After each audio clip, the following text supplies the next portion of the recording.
Welcome है आप सभी को आपका अपना यूट्यूब चैनल गुरुकुल RKED में। बच्चों, आज हम फिर से वही मैथमेटिक्स को आगे बढ़ाते हुए चलेंगे। कहाँ? वास्तविक संख्या का चैप्टर 1.3 का कुछ और परिमेय पे। नहीं, इससे पूर्व हमने साबित किया था √3 एक अपरिमेय संख्या है, √2 एक अपरिमेय संख्या है। उसी को बढ़ाते हुए हम आज साबित करेंगे क्या कि 5 माइनस √3 भी एक अपरिमेय संख्या है। अब अपरिमेय है तो उसको साबित तो करना पड़ेगा क्या? तो आप लोग तैयार हैं ना? हाँ, ऐसे एकदम पूरा स्माइल देके। कैसे? पूरा स्माइल से, ठीक है। तो तैयार है तो चलते हैं, हम इसको साबित करते हैं। फिर वही प्रक्रिया अपनाते हैं जो √2 √3 के लिए हम माने थे। नहीं, क्या माने थे? आपको याद होगा कि यह अपरिमेय संख्या है तो इसके विपरीत हम क्या माने थे? परिमेय संख्या है। नहीं, तो यहाँ फिर वही चीज़ है। इसको हम सॉल्यूशन करेंगे तो हम मान लेंगे कि 5 माइनस √3 एक अपरिमेय तो है ही, एक परिमेय संख्या है। परिमेय संख्या है, ठीक है। अब यदि परिमेय संख्या होगा तो क्या होगा? यदि यह परिमेय संख्या है तो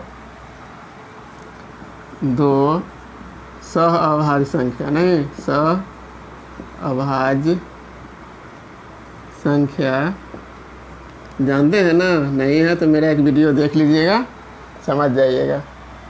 दो सहअभाज्य संख्या A और B भी ले सकते हैं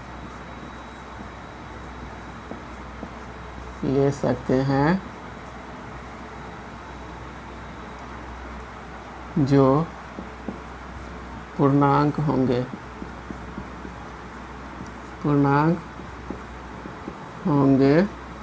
नहीं तो क्या होगा?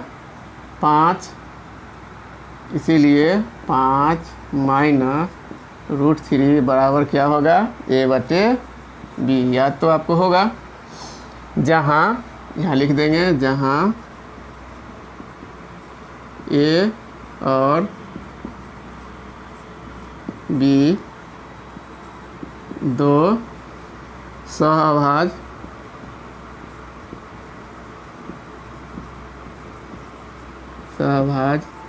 संख्याएं हैं तथा B बराबर नहीं होगा 0 के। इतना हम लिख देंगे। अब हम क्या करेंगे कि एक टाइप को हम एक साइड रखेंगे और दूसरे टाइप को हम एक साइड रखेंगे। इसको लिखेंगे या, अब देखिए ये 5 है, इसको हम इस पार ले आते हैं, √3 को इधर छोड़ देते हैं। या फिर तो क्या होगा? 5 को इधर हम लेके आएंगे तो ये हो जाएगा माइनस √3। देखिए ये माइनस बच जाएगा, बराबर हो जाएगा A/B माइनस 5, ये होगा।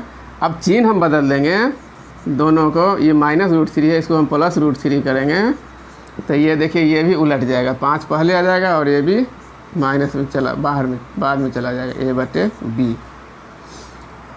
अब यहाँ पर हमको देखने वाला बात है, उस समय तो हम समीकरण 1 समीकरण 2 माने थे, तो वहाँ हम √3 और √2 को प्रूफ किए थे कि यह अपरिमेय संख्या है।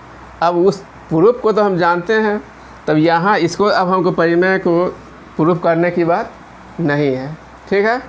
और यहाँ एक चीज़ और जानते हैं कि 5 और यह दोनों क्या है? इंटीजर्स है, पूर्णांक है। तो किसी भी पूर्णांक को हम जोड़ेंगे या घटाएंगे तो भी वह क्या होता है? पूर्णांक होते हैं। तो पूर्णांक होंगे तो वह क्या होंगे? परिमेय भी होंगे। मतलब कि यह पूरी संख्या क्या होंगे? परिमेय संख्या होंगे। नहीं, यह भी तो हम देख ही चुके हैं, पूर्णांक है मतलब यह परिमेय है। और यह भी 5 तो ऑलरेडी परिमेय है ही। तो ये 2 परिमेय को हम जोड़ दे या घटा दे या गुना कर दे, भाग कर दे, हमेशा क्या होगा, परिमेय संख्या भी होगा, रेशनल नंबर ही होगा। तो यहाँ देखिए, यह तो साबित कर चुके हैं कि अपरिमेय है, नहीं तो यहाँ लिखेंगे, यहाँ √3 एक, अब ये परिमेय संख्या दोनों बराबर बता रहा है ना, √3 एक परिमेय संख्या है, चूँकि यह क्या है, ये पूरे परिमेय है, नहीं तो यहाँ √3 एक परिमेय संख्या को प्रदर्शित करता है ना, प्रदर्शित। इसके हिसाब से अगर परिमेय संख्या ये है, इसका मतलब यह भी परिमेय संख्या है, तो यह प्रदर्शित करता है, लेकिन क्या है, √3 और परिमेय संख्या नहीं। यहाँ एक √3 एक परिमेय संख्या है जो परिमेय संख्या के परिमेय संख्या के विरोधाभास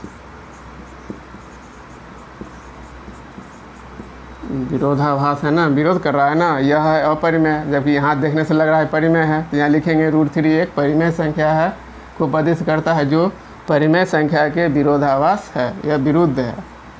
नहीं, ऐसा क्यों हुआ, क्योंकि हम गलत अवधारणा कर लिए थे। नहीं, ऐसा इसलिए हुआ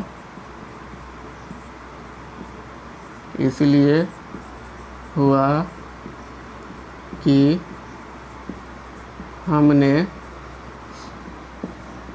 गलत अवधारणा की